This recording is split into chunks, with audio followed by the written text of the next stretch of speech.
The terrible injury luck continues for the San Francisco 49ers as we just found out today that Nick Bosa suffered a torn ACL on this play, adding to the already long list of terrible injuries the 49ers have had to endure.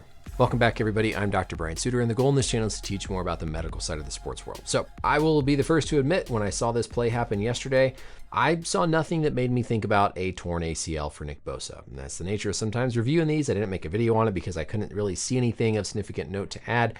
But I want to look back at it now that we have the benefit of hearing that it is an ACL tear, see if we can try to piece together and figure out what exactly happened here for the pass rusher. Interestingly, of course, Bosa has already torn his ACL on his left knee before. I thought it was interesting as we saw him come off the field that he was giving a thumbs down. Right here we see him look up to somebody in the stands and make that thumbs down signal. And someone who has torn their ACL once probably never forgets that pop. They don't ever forget that pop that they felt. And so I would not be surprised if Bosa felt a pop in his knee. And in this moment, he thought it reminded him enough of his old ACL tear that he was convinced that something bad had happened. Despite this, we actually heard after the game that initial physical exam tests were reassuring and the team did not think he had an ACL tear. But of course, we've now found out from the MRI, the magnet of truth as we call it, that he did. This most recent tear occurred on his right side. So let's look back through this play and try and find the moment where this would have happened. Typically, an ACL injury, if it's non-contact, you're going to see a few different things. You're going to see the trunk over the affected side. That's going to contribute to the culmination of forces and moments that go through the knee to ultimately lead to the ACL being ruptured. You typically will see the knee that's only partially flexed, so it's often going to be more extended. And then you'll see the foot a little bit externally rotated, which is going to cause this knee abduction moment where the knee is going to want to fall inward. This first plant right here, I don't really see anything. There's no clear pop. He doesn't react in a way that throws him off. This position right there, again, we don't see that trunk tilted over the injured right side. The foot's not planted flat on the ground. I don't think this step was when it would have occurred. But there, that indirect contact to Bosa's upper body is going to be enough to throw off his body's proprioception, its sense of where things are in space. And then I suspect as he came through that right here is probably when he felt the injury and when the injury occurred. You can see how he's being pushed over that affected side. So even though his trunk isn't leaned over the affected side, he's being pushed over that affected side, and this is going to be enough of a perturbation and external force as that leg comes down, and we can see ever so slight, a little bit of a shift right there inward in that right knee. And so my suspicion is when the injury occurred is right there at that moment. Bosa probably felt something pop at that moment. So then when he, of course, came down and off the field, he felt that pop and reminded him of his old ACL injury. So how did the team miss this? Is it that the medical staff is bad? What exactly happened here to where they felt more confident to say after the game that they weren't as worried about his ACL?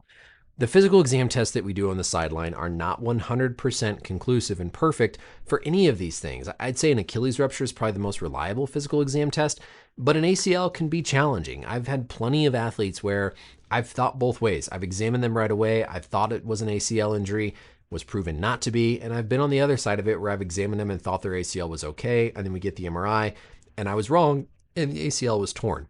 These exam tests are not perfect.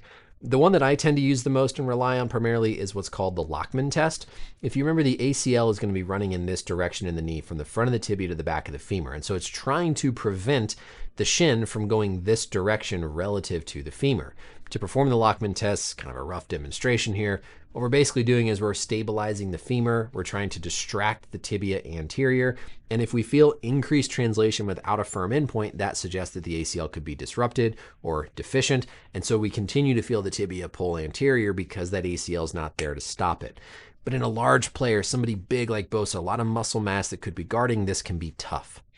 Sometimes the hamstring muscles can fire on the backside of the knee and pull the tibia backwards to make it feel like there's a hard, firm stop when there really isn't because of the ACL. So this in no way should imply that the medical staff is bad, because I guarantee you every elite, experienced orthopedic surgeon, non-op sports medicine doc has been wrong at some point in their career on both sides of this, saying the ACL is okay, but then we find out it's ruptured or vice versa. There's even been instances where you might think on the MRI that the ACL is okay, but then when you get in there surgically, it's actually torn. So none of these things are perfect. I'm sure the medical staff feels terrible for giving Bosa the impression that they thought things were okay and then being on the wrong side after the MRI came back. I've been there. It's the worst feeling having to tell the athlete, hey, I was wrong. your season's over and you're going to have to go through this surgery. But I don't think this should be a bad reflection on the medical staff because, again, these tests are not perfect. What likely happened, his knee probably swelled up really severe today. Obviously, they get the MRI, they find out that it's torn, and now Bosa is going to undergo another surgery. I know fans are still going to be upset, right? The 49ers are seemingly cursed with terrible injuries. Could this have been prevented? Number one, you can't prevent this indirect contact that throws all of this off and makes Bosa go into this compromised position. This is the normal part of the sport. You're going to be rushing the passer. You're going to be knocked around. There's going to be these external forces put on your body that your joints are trying to stabilize and protect for.